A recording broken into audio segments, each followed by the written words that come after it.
award. Thank you very, very much. Mina has talked about many of the things that I might have talked about now, so you know some of that already. But I remember the very first day that I drove up the driveway at McDonough, and I thought, oh, this is so beautiful.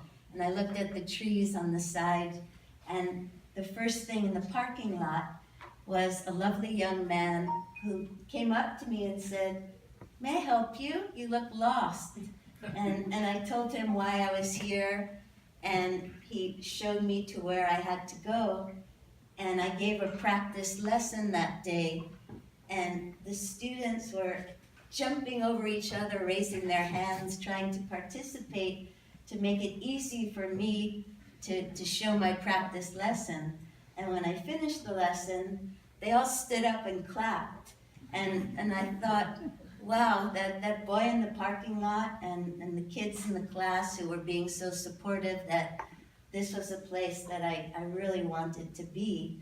And even now, after 31 years, I still have that joy coming up the driveway every day, thinking how beautiful it is. And the best thing for me during these 31 years have been the students. And as I look out at the room today, I see my kids now that I love immensely, and my kids then, who now some of them have beautiful children, and some are my bosses, which makes me extremely, extremely happy. As Mina talked about, I did become a teacher because all of those mentors, and I remembered very well how a smile or a word of encouragement could just make my day. And I wanted to be a teacher like that. And through the years, as Mina said, there are students sometimes who have a really easy time fitting into McDonough because they're doing all the traditional things. They're doing the sports, they're good at class, they can do traditional assessments, they're good in the theater.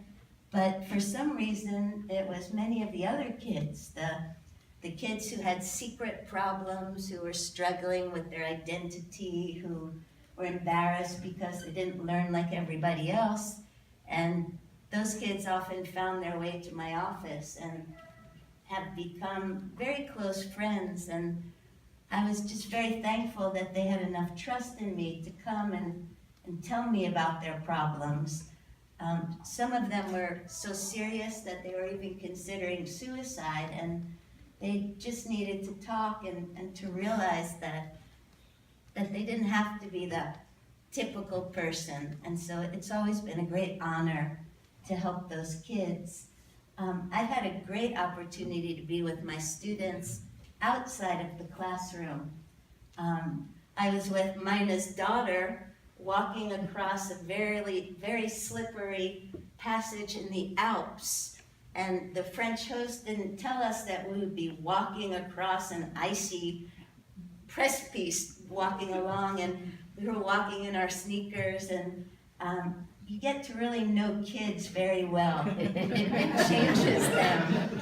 Or walking along a Roman aqueduct and having a very heart-to-heart conversation with a boy that I continue to love immensely, whose mother was losing her memory, and he was wondering, what present could I bring back to her that would even matter? And we decided that he should do a photo diary of his trip because that would matter to her. She still knew who he was.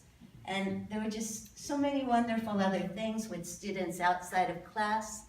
I remember one day we were collecting bags of clothing in the parking lot for Barnes & Noble. And I think, John, that day you were helping us with the van. And I think that was the day that the van got stuck because it was too high to go under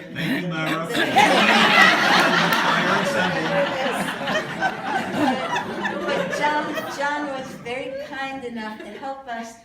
My kids had gone all over Baltimore and put posters up, and we got so many clothes and so many things. And then a woman came up and said, "Oh, you kids are so wonderful. I wish I had you at home. We need to do this."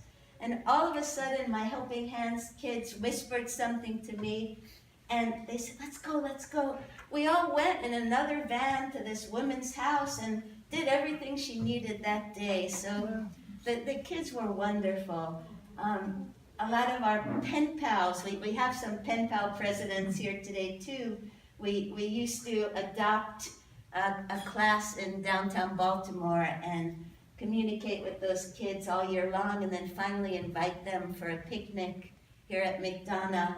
And a lot of the little kids would say, "I've never talked to a white person before." And it was always very interesting that within 5 minutes, everybody would be hugging and kissing, and tears, both sides, the big ones and the little ones, in the bus to say goodbye. So McDonough has just given me wonderful experiences with kids. Weekends like this, when I get to see all my kids grown up with kids and babies on the way, it really warms the cockles of my heart. One thing that I've noticed about McDonough in the past 31 years, society is changing, but I've been here through 3 administrations, and many, many things have changed, but the trust between students and faculty is still there. And that trust to me is something enormous. I can leave my class during a test, and I know that they'll be fine. I can even send a quiz home, and I know that they'll be fine. And just to have relationships like that is something wonderful. One thing that I've noticed that's really, really changed a lot at McDonough, people now at McDonough, and students especially, can be exactly who they are.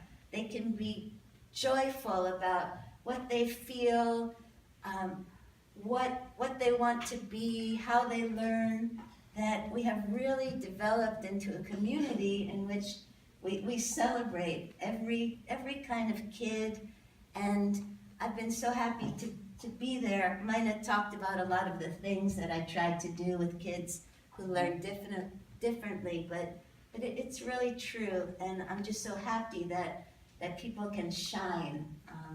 No matter who they are or what they feel, they can really shine. So thank you very, very much. It's really a great honor, and it's wonderful to see all the people who came here today. Thank you very much.